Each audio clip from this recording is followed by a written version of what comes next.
दोस्तों अनपढ़ों जैसी बात करने वाला ये जीके वाला सोनू सर आया, एक बार इसकी वीडियो देखो। जय श्री श्याम प्यारे दोस्तों। तू भाई हमारे भगवान श्री श्याम ने राक्षस बताने लग रहा है, तुम जानते हैं इसकी बात सुनो, फिर मैं इसकी भाषा में जवाब दूंगा। ये तो अपने मन से बता रहा है कि बर्बरीक यानी श्याम जी भगवान थे, और हमारे सनातन ग्रंथों में लिखा हो कि भीम का पोता बर्बरीक राक्षस था। देखिए प्रमाण दोस्तों, ये Skanda Purana code number 279 Gita press Gorakhpur से, इसके पेज नंबर 230 पर देखिए। भीमसेन ने अपने पोते को कहा, क्रूर राक्षस अधम, राक्षसों में नीच, तू क्यों ऐसी कठोर बातें कहता है। अब ये जीके वाला सोनू सर तो इसको भगवान बता रहा है बर्बरीक को, और ये अपने पोते को क्या कह रहा है, राक्षस, नीच राक्षस कह रहा है। और आगे देखिए शिव जी भगवान क्या कह रहे हैं, ये देखिए ये है बर्बरीक, ये अपने दादा को भीम को पानी में डुबोने के लिए लेके गया, तो शंकर भगवान जी बचाने के लिए आए। और शंकर भगवान ने क्या कहा, देखिए भगवान शंकर ने आकाश में स्थित हो बर्बरीक से कहा, राक्षसों में श्रेष्ठ महाबली बर्बरीक। देखा, शंकर भगवान ने भी इसे राक्षस कहा। और इसकी बची कुछ बकवाद और सुनो। इस जन्म में तो इनका नाम बर्बरीक था, इनका पिछले जन्म में जब ये देवलोक में थे तो इनका नाम सूर्यवंश था। इनके पूरे जन्म की कहानी सुनाऊंगा। जानते हैं सूर्यवंश ऊपर देवलोक में रहा करते थे। एक बार की बात है, जब धरती पर बहुत ज्यादा अत्याचार बढ़ गए तो धरती माँ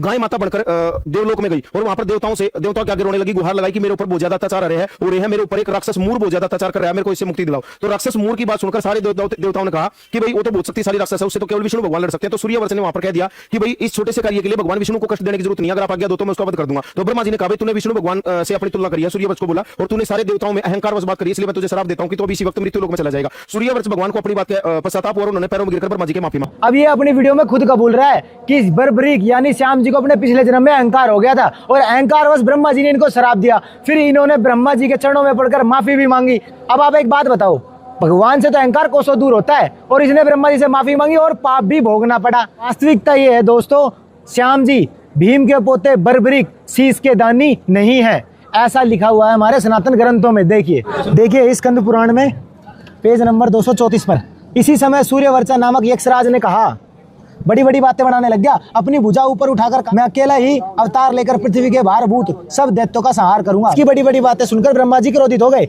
देखिए सूर्यवर्चा के ऐसे कहने पर ब्रह्मा जी कुपित यानी कि क्रोधित होकर इसको श्राप दिया। क्या बोले कि मूर्ख, पृथ्वी का भार उतारते समय जब युद्ध का आरंभ होगा उस समय श्री कृष्ण के हाथ से तेरा शरीर का नाश होगा। अब नाश कैसे हुआ देखिए, ये देखिए पेज नंबर 234 पर, युद्ध में भी बड़ी बड़ी बातें बनाने लग रहा था बर्बरीक। देखिए बर्बरीक ने जो ही उपरोक्त बात कही तो ही श्री कृष्ण ने कुपित यानी क्रोधित होकर अपने तीखे चक्र से बर्बरीक का मस्तक काट दिया। ये दान नहीं दिया, क्रोध में कृष्ण जी ने काटा था। ये देखिए फोटो में ये बर्बरीक का शीश कटा हुआ है। इनके पिता घटोत्कच कैसे विलाप कर रहे हैं, रो रहे हैं। अकॉर्डिंग टू अपने सनातन ग्रंथ वास्तविकता ये थी कि श्याम जी शीश दानी नहीं थे। आपने अपने सनातन ग्रंथों से वास्तविकता जानी, लेकिन इन जैसे जीके वाले सोनू सर, इन जैसों के द्वारा ये भ्रमना फैलाई गई कि श्री श्याम जी भगवान थे। वास्तव में तो वो परमात्मा कबीर देव है। इसकी वास्तविकता जानने के लिए यूट्यूब पर सर्च करें संत रामपाल जी महाराज।